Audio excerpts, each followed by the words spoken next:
Kyle Elliott Korver lahir di Paramount, California pada tanggal 17 Maret 1981. Korver terlahir dari keluarga yang cinta dengan olahraga basket. Kedua orang tuanya merupakan seorang penggemar olahraga basket. Ketiga adiknya juga bermain basket saat di SMA dan kuliah. Oh ya, ngomong-ngomong, Korver juga berasal dari keluarga pendeta. Kakek dan ayahnya merupakan seorang pendeta di Amerika. Karena berasal dari keluarga yang mencintai basket, sedari kecil, Korver pun sudah cinta dengan olahraga ini. Saat ia masih kecil, ia sering menonton pertandingannya Showtime Lakers. Korver benar-benar ngefans dengan Lakers era 80-an. Ia berkata bahwa ia sering melihat Magic Johnson, Kareem Abdul-Jabbar, dan pemain Showtime Lakers yang lain lewat TV di rumahnya. Saat usianya 12 tahun, Korver pindah dari Paramount ke Iowa. Di Iowa, Korver bersekolah di SMA Pella, yang terletak di Pella, Iowa. Korver merupakan seorang pemain yang hebat di SMA-nya. Ia merupakan seorang shooter dan rebounder yang bagus di sana. Korver sendiri bersekolah selama 4 tahun di Pella High School. Saat ia lulus di tahun 1999, ia menjadi salah satu pemain terbaik di sepanjang sejarah Pella High School. Usai lulus SMA, pada tahun 1999, Korver pun masuk ke Creighton University.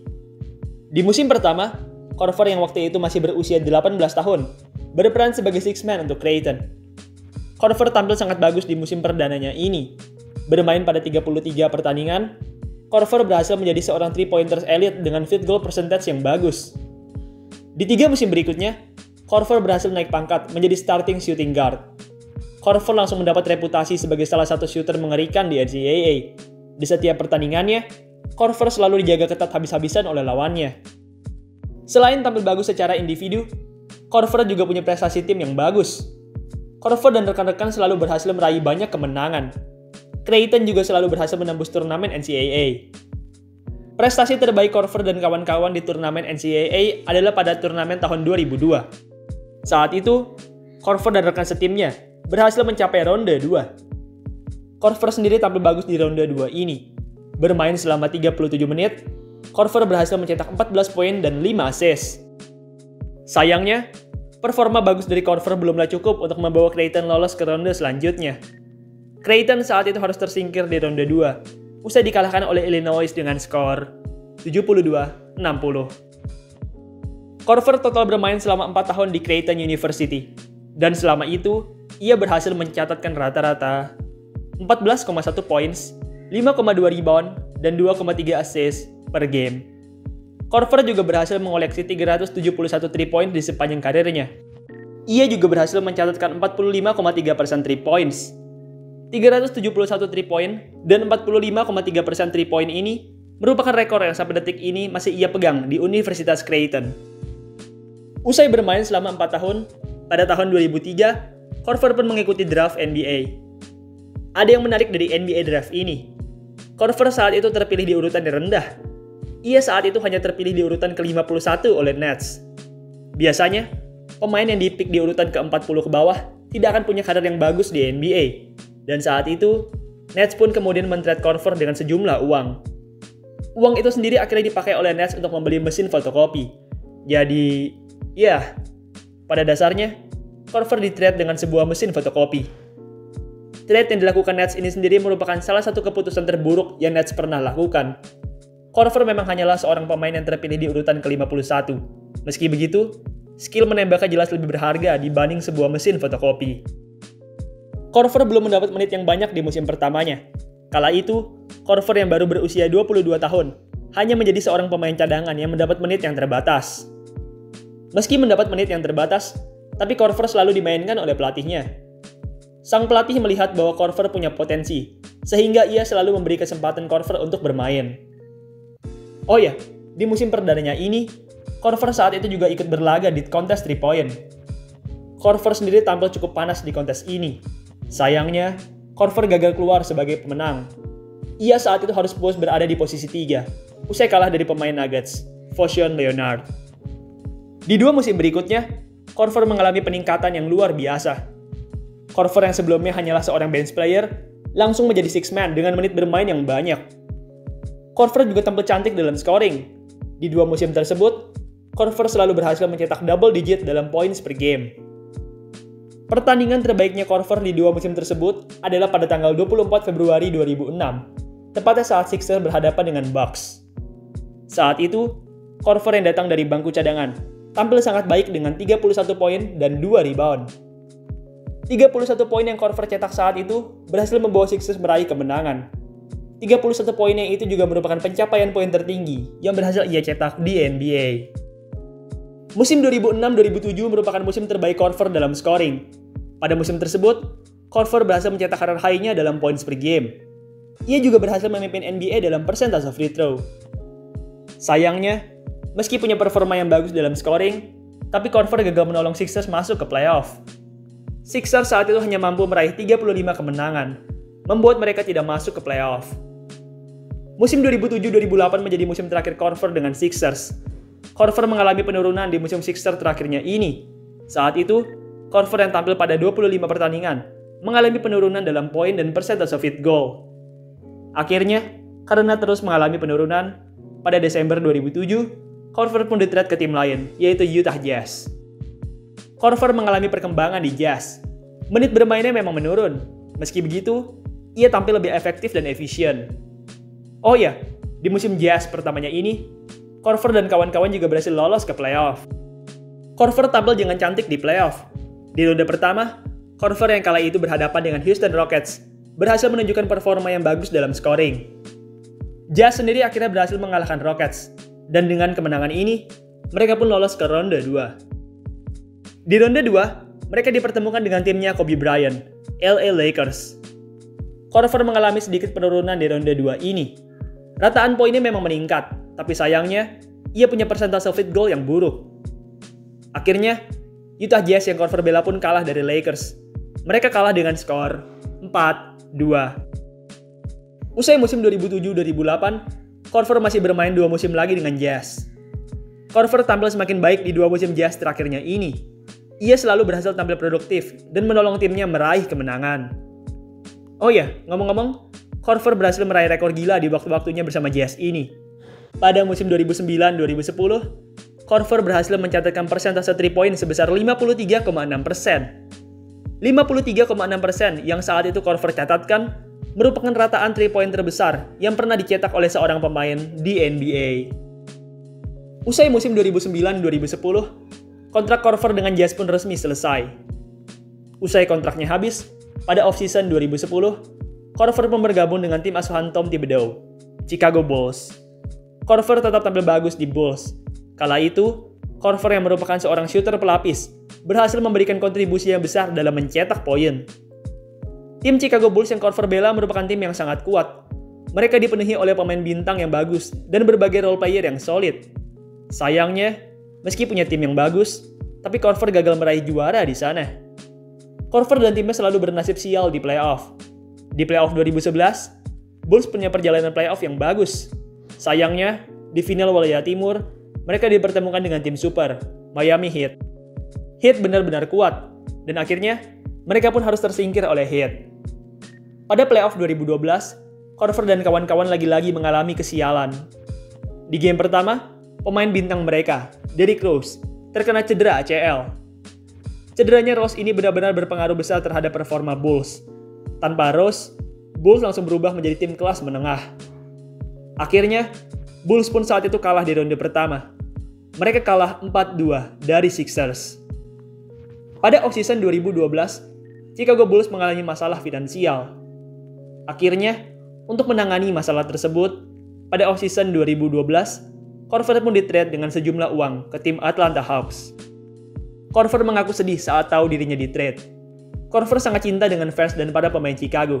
Meski begitu, Korver sadar bahwa ini hanyalah bagian dari bisnis dan ia pun harus rela di-trade.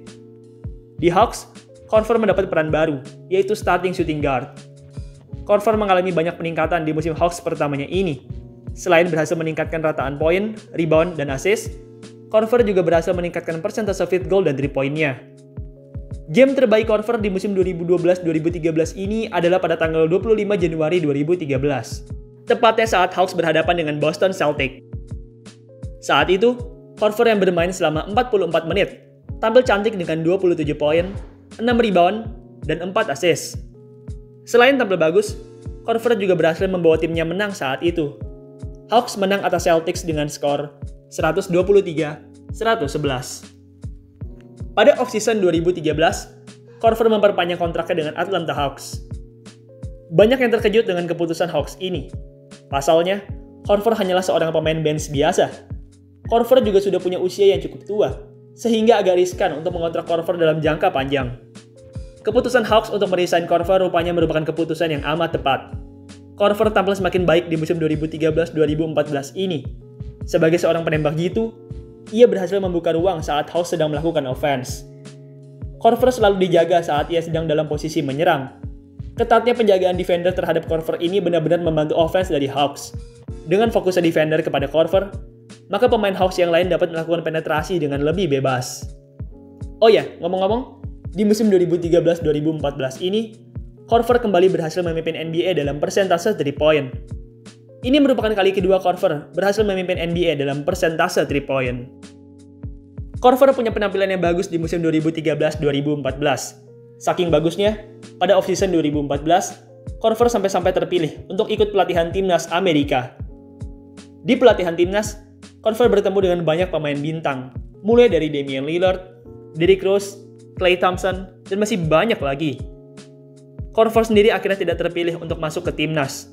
Meski begitu, sudah bisa masuk ke pelatihan timnas saja, itu sudah merupakan sebuah pencapaian yang bagus untuk Korver.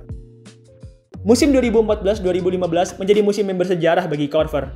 Pada musim tersebut, Korver untuk pertama kalinya terpilih masuk ke All-Star. Korver sendiri tampil sangat bagus di All-Star pertamanya ini. Saat itu, Korver yang bermain selama 16 menit tampil cantik dengan 21 poin dan 2 assist. Oh ya, selain masuk ke All-Star, di musim 2014-2015 ini, Korver juga berhasil mendapatkan penghargaan Sportsmanship Award. Penghargaan Sportsmanship Award ini merupakan penghargaan yang diberikan untuk pemain paling sportif di NBA. Usai bermain di All-Star dan mendapat penghargaan Sportsmanship, Korver pun lanjut bermain di playoff. Korver punya perjalanan yang panjang di playoff 2015 ini. Ia dan rekan-rekannya saat itu berhasil sampai ke final wilayah timur, di mana mereka dipertemukan dengan timnya LeBron James, Cleveland Cavaliers. Korver tampil cukup bagus di serial penting ini. Saat itu, Korver berhasil menjadi seorang penembak 3-point sang jitu. Sayangnya, Korver mengalami kesialan di serial ini. Pada game 2, Korver mengalami keseleo pada ankle-nya. Dan semenjak itu, Korver pun tidak bisa bermain dan harus absen di game-game selanjutnya. Hilangnya Korver berpengaruh cukup besar terhadap performa Hawks. Hawks sendiri saat itu akhirnya harus mengaku kalah dari Cavs dengan skor 4-0. Usai musim 2014-2015, Korver masih bermain 2 musim lagi dengan Hawks. Korver mengalami penurunan di 2 musim Hawks terakhirnya ini. Persentase field goal dan 3-pointnya menurun drastis, membuat Hawks mengalami kesulitan di tiap pertandingannya. Akhirnya, karena performa yang terus menurun, pada Januari 2017, Korver pun di-trade ke tim lain, yaitu Cleveland Cavaliers. Korver langsung mendapat sambutan baik di Cavs. Kapten Cleveland Cavaliers, LeBron James, mengatakan bahwa ia sangat senang dengan kedatangan Korver. Ia berkata bahwa Korver dapat menjadi seorang veteran serta shooter yang sangat berguna untuk timnya. Korver benar-benar tampil bagus di Cavs. Korver berhasil menjadi seorang scorer booster dari bangku cadangan. Produksinya dari bench benar-benar membuat Cavs menjadi tim yang mengerikan. Oh ya, Korver juga punya persentase yang bagus di musim Cavs pertamanya ini. Korver saat itu berhasil mencatatkan 45,1% 3-point, menjadikannya sebagai pemegang 3-point persentase tertinggi di musim tersebut. Usai bermain cantik di musim reguler, Korver pun lanjut bermain di babak playoff. Korver mengalami penurunan di playoff. Rataan poinnya mengalami penurunan drastis. Persentase field goal dan 3-pointnya juga menurun. Di playoff 2017 ini, Korver berhasil mendapat pengalaman baru, yaitu masuk ke final NBA. Korver tampil sangat jelek di final. Ia saat itu hanya mampu mencatatkan 4,4 poin dengan persentase field goal yang hanya sebesar 36%. Itu sangat jauh di bawah standarnya. Akhirnya, Korver dan kawan-kawan pun kalah di serial final ini. Mereka kalah dari Warriors dengan skor telak 4-1. Di musim berikutnya, Korver dan kawan-kawan kembali berhasil masuk ke playoff. Berbeda dengan musim sebelumnya, Korver tampil sedikit lebih baik di playoff kali ini. Korver tampil lebih produktif di playoff 2018 ini. Ia bahkan berhasil menjadi pemain terbaik kedua di salah satu serial playoff 2018. Sama seperti musim lalu, di playoff tahun 2018 ini, Korver dan kawan-kawan berhasil masuk ke final NBA. Korver tampil dengan buruk di final. Korver dijaga habis-habisan di final ini. Korver sendiri akhirnya hanya bisa memasukkan 1 dari 11 tembakan 3-poinnya di serial final tersebut. Itu merupakan catatan yang sangat buruk. Cavs sendiri lagi-lagi kalah dari Warrior. Mereka kalah dengan skor telak 4-0.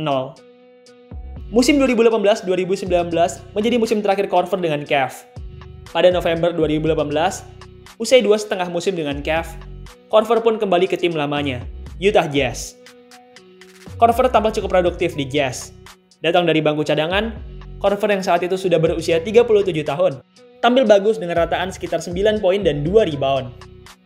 Sayangnya, Korver punya persentase yang kurang bagus di musim 2018-2019 ini.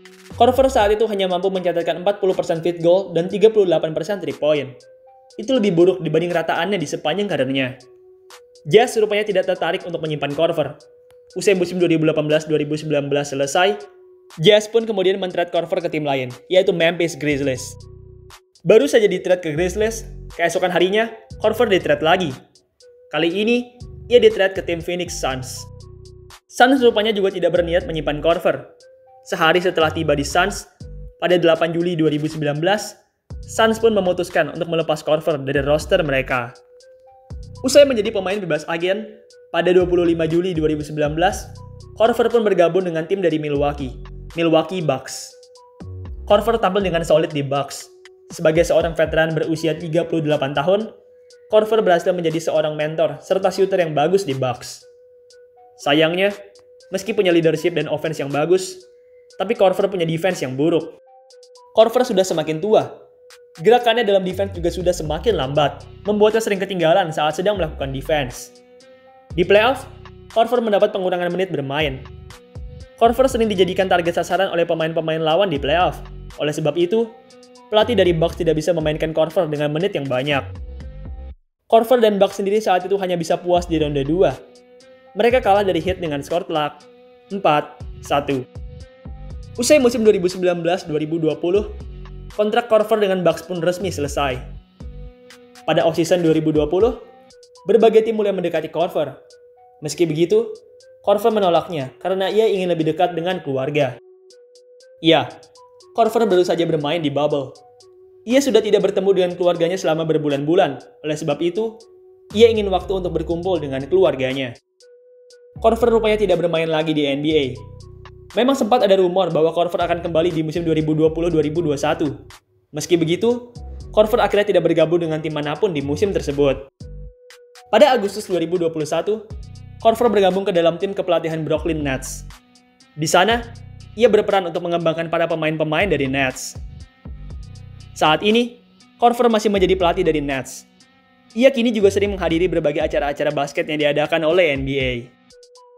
Baiklah, itulah tadi biografi dari salah satu shooter tertajam di NBA, Kyle Korver. Sekian video pada hari ini. Terima kasih buat kalian yang sudah menonton.